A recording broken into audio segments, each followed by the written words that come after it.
ఎటువంటి side effects లేకుండా కొలెస్ట్రాల్ని తగ్గించే సులువైన మార్గాలు. అసలు కొలెస్ట్రాల్ అంటే ఏంటి? మన శరీర కణాల్లో ఉండే కొవ్వు లాంటి మైనపు పదార్థాన్ని కొలెస్ట్రాల్ అని అంటాం. ఈ కొలెస్ట్రాల్ కణాల పోషణకి ఉపయోగపడుతుంది. కానీ ఎక్కువ కొలెస్ట్రాల్ ఉంటే మంచిది కాదు, గుండె ప్రమాదానికి దారితీస్తుంది, ముఖ్యంగా హార్ట్ స్ట్రోక్స్.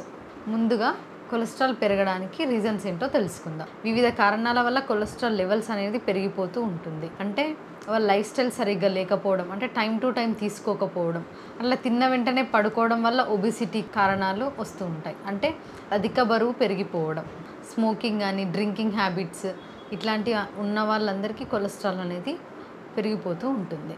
ఇంకా చెప్పాలి అంటే జనరేషన్స్ వల్ల ఉండే ఫుడ్ హ్యాబిట్స్ వల్ల కూడా మనకు కొలెస్ట్రాల్ అనేది పెరిగిపోతూ ఉంటుంది. డయాబెటీస్ ఉన్న వాళ్ళైనా కానీ, హైపోథైరాయిడ్ ఉన్న వాళ్ళైనా కానీ, లివర్ ప్రాబ్లం ఉన్న వాళ్ళైనా కానీ టైం టు టైం ఏది పాటించకపోయినా కూడా, అంటే టైం టు టైం ఏ ఫుడ్ తీసుకోకపోయినా, మెడిసిన్స్ కరెక్ట్గా వేసుకోకపోయినా కూడా కొలెస్ట్రాల్ లెవెల్స్ అనేవి పెరిగే ఛాన్స్ చాలా ఉంటుంది. ఫైబర్ ఫుడ్ ఎక్కువ తీసుకోవడం వల్ల ఎల్డిఎల్ కొలెస్ట్రాల్ అంటే చెడు కొలెస్ట్రాల్ తగ్గించే అవకాశాలు చాలా ఉంటాయి.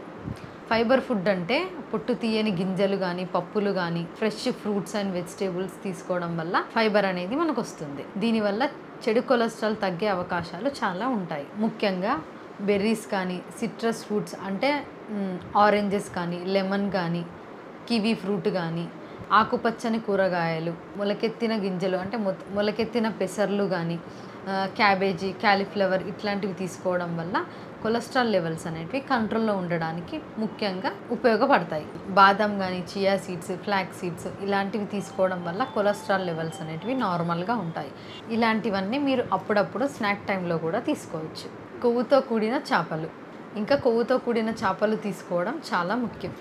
కొవ్వుతో కూడిన చేపలు అని అంటే ఒమేగా 3 ఫ్యాటీ యాసిడ్ అనేది ఉంటుంది చేపలలో. అది గుండెకి హాని చేసే కొవ్వుని బయటికి పంపించి మంచి కొవ్వుని జమ చేస్తుంది.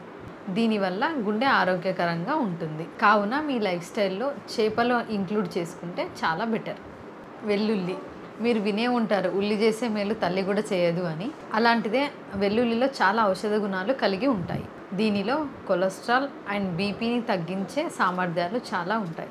కావున వెల్లుల్లిని డైలీ లైఫ్లో యాడ్ చేయడం కానీ, లేకపోతే మీరు పరిగడుపున ఒక వెల్లుల్లి రెబ్బ తినడం కానీ అలవాటు చేసుకోండి. దీనివల్ల కొలెస్ట్రాల్ కంట్రోల్లో ఉంటుంది. గ్రీన్ టీలో యాంటీ ఆక్సిడెంట్స్ ఎక్కువ ఉంటాయి కాబట్టి కొలెస్ట్రాల్ని తగ్గించే అవకాశాలు చాలా ఉంటాయి. అందుకే గ్రీన్ టీని డైలీ డైట్లో మీరు ఇంక్లూడ్ చేసుకుంటే గుండె ప్రాబ్లమ్స్ అనేటివి రాకుండా ఉంటాయి.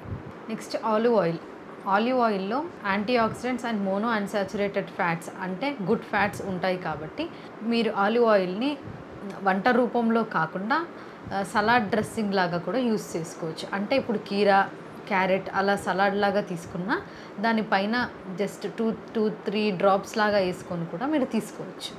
దీనివల్ల గుండెకి గుడ్ ఫ్యాట్ అనేది అందుతుంది. సో ఎలాంటి ఫుడ్నైనా మీరు మితంగా తీసుకుంటే మీ లైఫ్ స్టైల్ అనేది హెల్తీగా ఉంటుంది. సో ఇలాంటి ఫుడ్ నియమాలు మీరు పాటించడం వల్ల స్ట్రోక్స్ మరియు బీపీ లెవెల్ అనేది ఎక్కువ కాకుండా కొలెస్ట్రాల్ లెవెల్స్ని కంట్రోల్లో ఉంచుకుంటూ హ్యాపీ లైఫ్ని కొనసాగించండి. Thank you.